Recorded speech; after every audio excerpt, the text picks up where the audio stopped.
ओम सूंग सूंग सूंग सूंगाय सूंग फट स्वाहा सूंग सूंग सूंगा चले बैठ पताले जा रक्त मांस से भोजन करे 16 सम्मुठन खाए डाकनी साकिनी डर के भागे बरम 100 कदम पीछे जाए बरम कर राख से छूत से भस्म हो जाए जिन्न करे चाकरी जिन दर्द घबराए 100 सिद्ध ने करी सेवा बह खब्बीस 100 गज नीचे जाए फिर मारी हुंकार तो बेताल आकाश से जाए शत्रु का धन हरो धर्म हरो फारक ले जा खाए तिने ना आगार तो 9 लाख भूत 6 लाख मरघटिया मसाने खाए महादेव की करे भक्ति भैरव पे आदेश चलाए वीरभद्र रक्षा करे चारों काल थर रहा है मेरी भक्ति गुरु की शक्ति चल रहे जो सूंगा देखो तोरी चलने की शक्ति ओम सोम सोम सोम सोंगाय सोम फट स्वाहा ओम हन हनो दे नमः श्री रामाय नमः ओम नमः नरसिंहाय नमः।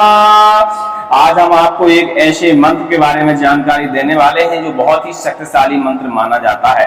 भूत प्रेतों की तो छोड़ दीजिए, आप देवी देवता भी इस मंत्र के धारक से डरा करते हैं, स्पर्श करने से डरते हैं, क्योंकि जो व्यक्ति इस मंत्र को धारण कर लेता है उसको छूने वाले भूत प्रेत बाधाएं डाकनी शाकनी ब्रह्म राक्षस बेताल खब्बीस जिन जिन्नाद आदि आदि बाधाएं यदि धोखे से भी उस व्यक्ति को स्पर्श कर लेती हैं तो ये इनकी सीधी सीधी करनी बिगड़ जाती है। इसलिए ये सब स्पर्श करने मात्र से भी डरते हैं। तो आप समझ सकते हैं कि जब कोई व्यक्ति इस मंत्र को धारण कर लेगा तो उसे भूत प्रेत संबंधी नकारात्मक संबंधी ऊर्जा संबंधी शक्तियों संबंधी कोई भी समस्या कभी नहीं होने वाली। इस मंत्र की सिद्ध विधि हम आपको आज इस वीडियो में बताने वाले हैं। इस मंत्र का श्रवण आप कर ही चुके होंगे हमारे संकट नाशक चैनल पर, क्योंकि इस मंत्र को श्रवण करने से भी बहुत ज्यादा फायदा देखने को मिलता है और बहुत लोगों की बाधाएं सुनने मात्र से ही नष्ट हो जाती हैं।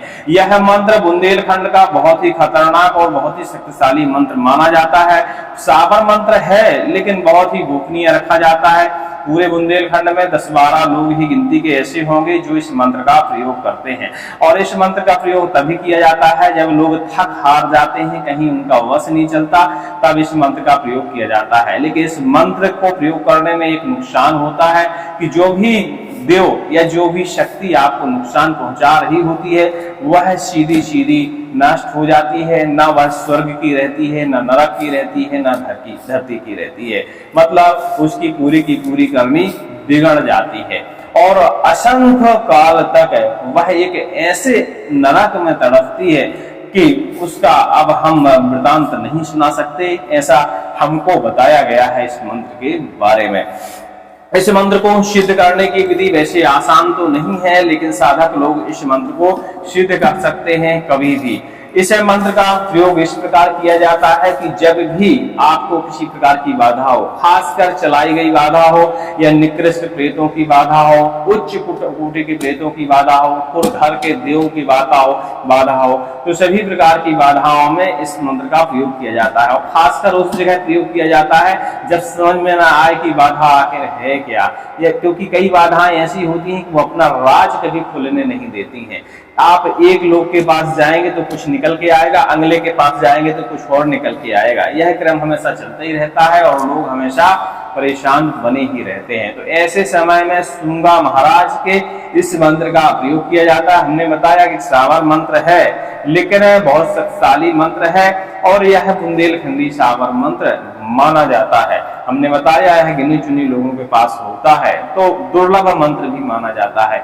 यूट्यूब में या किसी और चीज में या किसी पुस्तक में इस मंत्र को आपने मुश्किल से ही कहीं देखा होगा या देखा भी होगा तो इस तरह पूरा मंत्र आपको कहीं नहीं मिला होगा।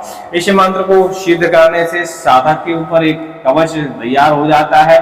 मात्र सिद्ध करने मात्र से, धारण करने मात्र से अपने आप में शरीर में एक अलग से ऊर्जा पनप जाती है जिसके कारण किसी भी प्रकार की बाधा शरीर को स्पर्श नहीं कर पाती है। और हमने जब बताया कि यदि कोई बाधा आपको नुकसान पहुंचाने हेतु यदि आती है तो यह देव उस बाधा को खा जाता है और खाता नहीं है तो उस बाधा का पीछा करता है और अक्सर बाधाएं लौट के अपने गुनी अपने मालिक के पास पहुंचती हैं। तो मरण मूठ जैसे तंत्रों में यदि आपको ऊपर चलाए जाते हैं और इस मंत्र को आपने धारण किया है, धारण कैसे करना है, बहुत आसान विधि है। धारण किया हुआ है, तो साथ में यह देवता, यह देव सूंगा देव उस बाधा के पीछे जाता है और उस बाधा को तो नष्ट करता ही करता है, साथ में उस मुनि की सारी विद्याओं को भी खा जाता है। ऐसा मंत्र यह माना जाता है, क्योंकि सूंगादेव भूत प्रेत बाधा नकारात्मक शक्तियों को खाने के लिए जगजाहर माने जाते हैं। वैसे तो लक्ष्मण अवतारी सूंगा माने जाते हैं, लेकिन इनकी पूरी वृतांत, पूरी कहानी किसी के पास शायद हो, क्योंकि जिन लोगों के पास थी वो लोग अब विलुप्त हो गए हैं, तो इनकी पूरी हिस्ट्री हम आपको नहीं बता पाएंगे। जितनी जानकारी है उतनी ही हम उपलब्ध करा पाएंगे, लेकिन गुरु जी के माध्यम से इस मंत्र की सिद्धि विधि और प्रयोग विधि हमारे पास है। और कभी कभी अपनी पूरी लाइफ में 2003 से लेकर अभी तक मात्र हमने इसे 3 से 4 बार ही इस मंत्र का प्रयोग किया है, और तभी इस मंत्र का प्रयोग किया है जब हम स्वयं थक हार गए हैं कि कहीं मेरा बस नहीं चल रहा, तब इस मंत्र का प्रयोग किया जाता है। नीची क्वालिटी की बाधाएं, एकदम निकृष्ट टाइप के जो प्रेत होते हैं वो आसानी से नहीं जाते, हमेशा छुपे रहते हैं, पता भी नहीं चलता। उच्च क्वालिटी के प्रेत भी कभी कभी नाराज होकर लोगों को परेशान करते हैं, तो ऐसे में वो भी अपना राज कभी खुलने नहीं देते। सामने आता है क्या, जब दिखवाने जाएंगे भूत है, डाकनी साकनी है, किसी ने चलवा दिया है, किसी ने कुछ खिलवा दिया है, मतलब जो ओरिजिनल राज है वो कभी निकल नहीं पाता। ऐसे में लोग हमेशा परेशान बने रहते हैं। तो इस मंत्र का प्रयोग करते ही वो देव तत्काल ही आपके शरीर को, घर को छोड़ के आपसे 100 कदम दूर खड़ा हो जाता है। और एक बार यदि इस मंत्र का प्रयोग कर लिया जाता है तो दोबारा फिर वो शक्ति आपके पास नहीं आती, क्योंकि यदि धोखे से इस मंत्र का प्रयोग करने के बाद कभी भी वह शक्ति यदि आपको स्पर्श करती है तो वह शक्ति सीधी करनी उसकी बिगड़ जाती है। ठीक है, ऐसा इसका प्रयोग वृतांत माना जाता है। इस मंत्र को श्रवण तो आप कर ही चुके होंगे, और श्रवण करने से बहुत सारे लोगों को फायदा भी हुआ होगा। अब हम आपको बता दें, जिन लोगों को क्या बोलते हैं सवारी आने की शिकायत रहती है, कई लोगों को सवारी आती है, यक्षिणियों की आती है, देवी देवताओं की आती है, तो यदि ऐसी कोई सवारी किसी को आती है तो इस मंत्र का कम से कम श्रवण किया करिए। और ऐसे लोग इस मंत्र को सिद्धि करते समय किसी न किसी को अपने पास जरूर बिठाएं, यदि वो इस मंत्र की सिद्धि करना चाहते हैं, क्योंकि इस मंत्र के जाप करने से सवारी आने के 80% चांस बिल्कुल बराबर बने रहते हैं, और सवारी आ जाएगी तो सिद्धि आप फिर क्या करेंगे। इसीलिए पास में किसी को बिठाएं, या सवारी रोकने के मंत्र, सवारी बांधने के मंत्र प्रयोग करें, सवारी बांधने वाला ताबीज जिससे सवारी ना आए। ऐसे बहुत सारे प्रयोग हैं, कोई जानना चाहता है तो हमें बताएगा जरूर, हम उसको यह विधि उपलब्ध कराएंगे जब उसका समय आएगा, क्योंकि कुछ विधियों के देने के भी मुहूर्त होते हैं। अब YouTube में तो मांग बहुत सारे लोग बहुत सारे मंत्रों की करते हैं, लेकिन उनके सबके देने के मुहूर्त होते हैं। यह मंत्र नवरात्रों में देने वाला था, तो अमावस्या से लेके पूर्णिमा से लेके पूर्णिमा के दिन, अमावस्या के दिन, नवरात्रों के काल में दीपावली से लेके एकादशी के बीच में किसी को भी दिया जा सकता है। इसीलिए इसका हम वीडियो बना के आपको दे रहे हैं, लेकिन इसको सिद्ध करने से पहले गुरु की विशेष आज्ञा की जरूरत पड़ती है, और गुरु को गुरु दक्षिणा देने की भी आवश्यकता पड़ती है। लेकिन हमारे यहाँ धन की मांग कतई नहीं की जाती। आप 1 रुपये देकर, एक पुष्प देकर, कुछ सामग्री देकर, थोड़ी बहुत 10, 20, 50 रुपए की, और इस मंत्र को आप सिद्ध कर सकते हैं। हमारे यहाँ अनावश्यक धन की मांग नहीं की जाती, क्योंकि तंत्र मंत्र परोपकार के लिए होते हैं।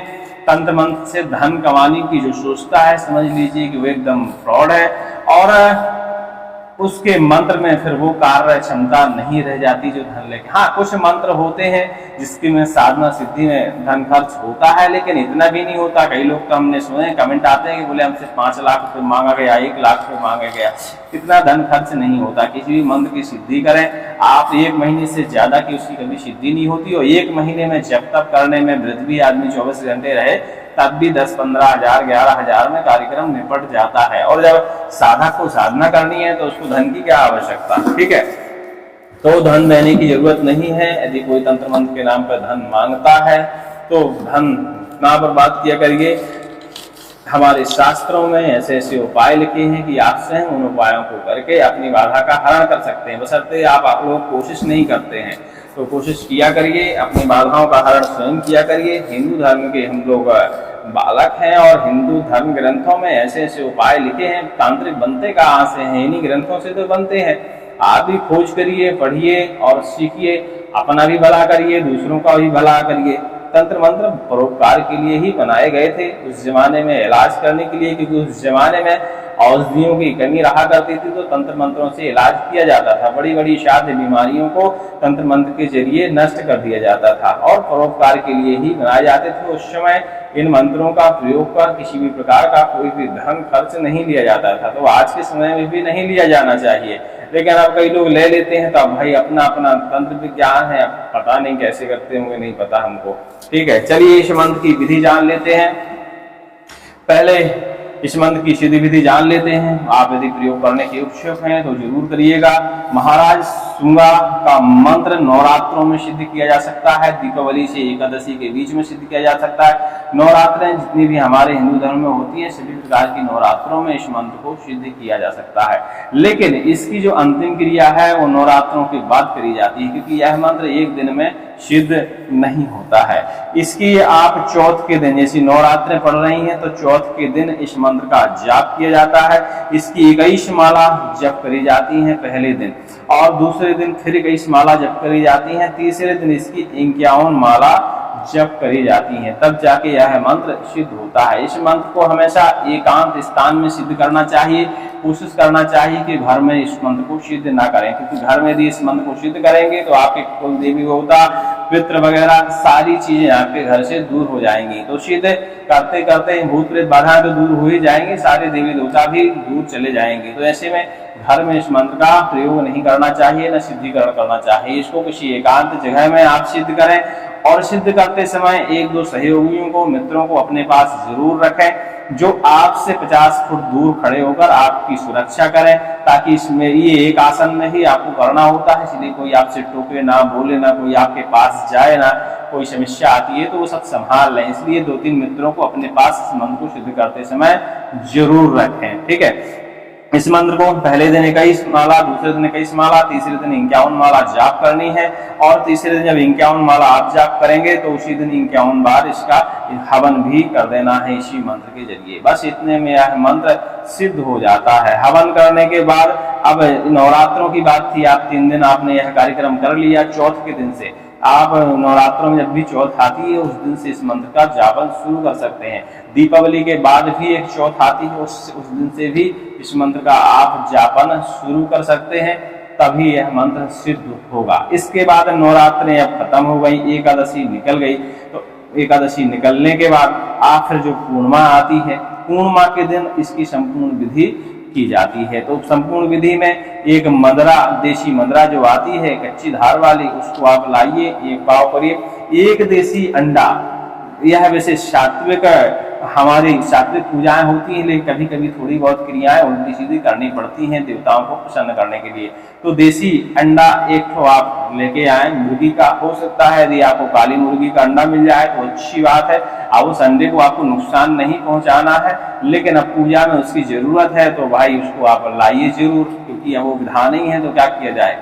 इसके बाद पूर्णिमा के दिन इनको श्रृंगार चढ़ाया जाता है। इनको आप भैरव का काला श्रृंगार आप इनके ऊपर चढ़ा सकते हैं, किसी भी प्रकार का काला श्रृंगार इनके ऊपर चढ़ाया जा सकता है। काले कपड़े हों, काले वस्त्र हों, काले टीका हो, काला सिंदूर हो, काला भोजन हो, कुछ भी चीज इनको काले रंग की अर्पण करी जाती है। तो आप कुछ समझदार हैं कि आप क्या क्या काले रंग का इनको अर्पण कर सकते हैं, वो आप अर्पण करिए। ये भी क्रिया घर से बाहर ही करनी होती है, घर में नहीं करनी होती है। और एक बात बताना भूल गए, जब मंत्र आपका जब संपूर्ण हो जाए तो उस समय जब आपको घर आना है तो घर के बाहर ही स्नान करना है, और घर के बाहर ही अपने पूरे कपड़े अलग कर देने हैं, दूसरे कपड़े पहन के ही अपने घर आना है। ऐसा इस मंत्र का विधान है। अब पूर्णिमा के दिन फिर आपको क्रिया करनी है, तो पूर्णिमा के दिन फिर आप घर से बाहर जाएं, जिस जगह आप जप कर रहे थे उस जगह जप पूरा करें।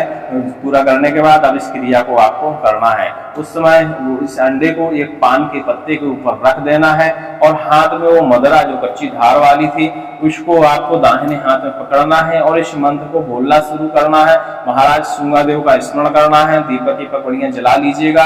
ये साधारण बात है, छोटी छोटी बातें बताने की जरूरत नहीं होती। सभी विधियों में लगभग एक ही जैसी पूजा होती है, तो चुटपुट पूजा सब कोई जानता ही होगा। भगवान की घर में पूजा आरती करते हो उतनी सभी में होती है। तिलक करना है, वो स्नान कराना है, जो भी देव है उसको पुष्प चढ़ाना है, वस्त्र चढ़ाना है, इसके बाद सारी सामग्री भोजन पानी जो भी है उनको अर्पण करना है।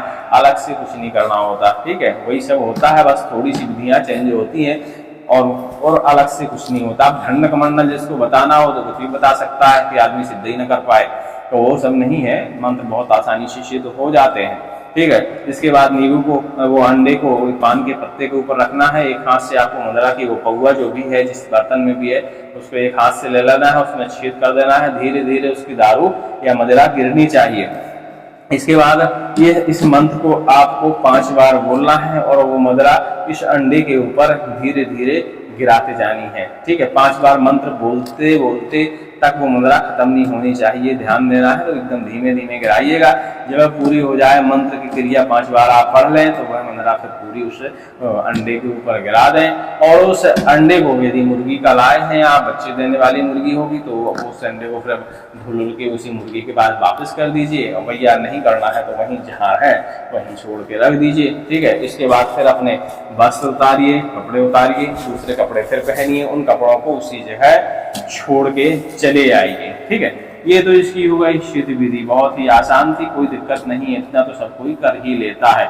इसके बाद जब इस मंत्र का प्रयोग करना होता है तो इनको नींबू की धार दी जाती है और साथ में मदिरा की भी धार दी जाती है। तो जैसे अब आपके घर में बहुत सारी समस्याएं हैं, कोई बाधा आई है, कोई मरण वगैरह चलाया गया है, मूठ वगैरह चलाई गई है, या पुराने प्रेत हैं, आपके घर के प्रेत हैं, कुछ अनेकों अनेकों प्रकार की देखिए इस दुनिया में समस्याएं होती हैं।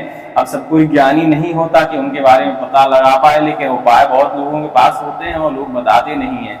चाहे तो बता दें तो भाई सबका भला हो जाए। हमारे पूर्वज लोग, पुराने लोग सब उपाय जानते हैं, बताया नहीं करते। वो इसलिए नहीं बताया करते भाई कोई नुकसान ना हो जाए। अब जब विद्या को अपनी आगे नहीं बढ़ाएंगे तो स्वभाव है वो वहीं तक लुप्त हो जाएगी। तो ऐसा ना करें, अपने बच्चों को सारे उपाय बता दिया करें जो संभव हो। इसके बाद जैसे प्रयोग करना है तो भैया आप घर में देख लेना है कि कहाँ प्रयोग करना है। तो सर्वप्रथम प्रयोग करने से पहले अपने जो आपके देवी देवता हों, जो भी हों, उनके ऊपर आप पर्दा डाल दें। जो भी मूर्ति हो, तस्वीर हो, उनके ऊपर पर्दा डाल दें, उनकी आंखें ढक दें, चेहरे ढक दें। इस तरह सब करने के बाद अपना किचन जहाँ आपका भंडारण है उस पर एक काला कपड़ा ढांक दें। जहाँ भी आप अनाज वगैरह रखते हैं, जहाँ भी खाना बनता है उसके ऊपर काला कपड़ा ढांक देना है। ठीक है, तो ये सब करने के बाद अब आप बीच घर में या बीच आंगन में या छत के ऊपर कहीं बैठ जाइए। उसके बाद इस मंत्र को 51 बार आप पाठन करिए। और 51 बार पाठन करने के बाद इस मंत्र से 11 बार पढ़कर एक जल में फूंक मारिए और जल में डालिए क्या, उड़द और दही साथ में मिलाइए। उड़द और दही की जो उपमा दी जाती है वो मांस के बराबर दी जाती है। तो भाई हम लोग सात्विक लोग हैं तो भाई अब मांस तो डायरेक्ट चढ़ा नहीं सकते, तो भाई जो संभव प्रयास है वही करेंगे। तो उड़द और दही दोनों मिलाकर उस जल में आप घोल दीजिए और उसके बाद इस मंत्र को आप पढ़िए। 11 बार फूंकिए, 51 बार पढ़ लीजिए, 5 बार हवन कर दीजिए और फिर इसको 11 बार पढ़ के उस जल के अंदर फूंकिए। और अपने घर के अंदर गंगा जल पहले छिड़क दीजिए और फिर इसको 4 कोनों में, 4 कोने से हर घर के 4 कोने अपने होते हैं, तो हर कोने में थोड़ा थोड़ा आधा चम्मच हर कोने में एक बार मंत्र पढ़ते हुए एक कोने में डालिए। पूरे घर में छिड़काव करने की जरूरत नहीं है, चारों कोनों में रख दीजिए, खिड़की में रख दीजिए, 1-2 जगह जहां जहां से हवा आने की जगह हो उस जगह आप इस मंत्र को पढ़ते हुए थोड़ा थोड़ा वह दही, जल और ये सारी चीजें रख दीजिए। इसके बाद जो नींबू लाए थे बीच कमरे में खड़े होकर आप आग जलाइए। इस मंत्र से कम 5 बार उसमें शुद्ध घी का होम लगाइए और इस नींबू को लीजिए, काटिए, खड़ा काटिए और इसका रस निचोड़ना शुरू करिए उसी आगे के ऊपर, जिसे धार देना कहते हैं हम लोगों की भाषा में। आपके यहाँ क्या कहते हैं बता दीजिएगा कमेंट करके। और उसकी बढ़िया धार दीजिए और फिर इस मंत्र को एक बार पूरा पाठन करिए बड़े उच्च स्वर में और बड़े तीक्ष्ण स्वर में। इस मंत्र को जितनी आप गुस्सा से, जितनी तेजी से और जितने अच्छे स्वर में पढ़ेंगे, स्वभावने स्वर में, तीक्ष्ण स्वर में पढ़ेंगे, उतने ही जल्दी यह मंत्र कार्य करता है। बढ़िया पढ़ के जब नींबू आपका खत्म हो जाए तो उस राख को उठाइए और अपने घर में दरवाजा जो होता है, दरवाजा मेन वाला दरवाजा होता है, उस जगह आप एक निशान बनाइए इस तरह का क्रॉस वाला निशान।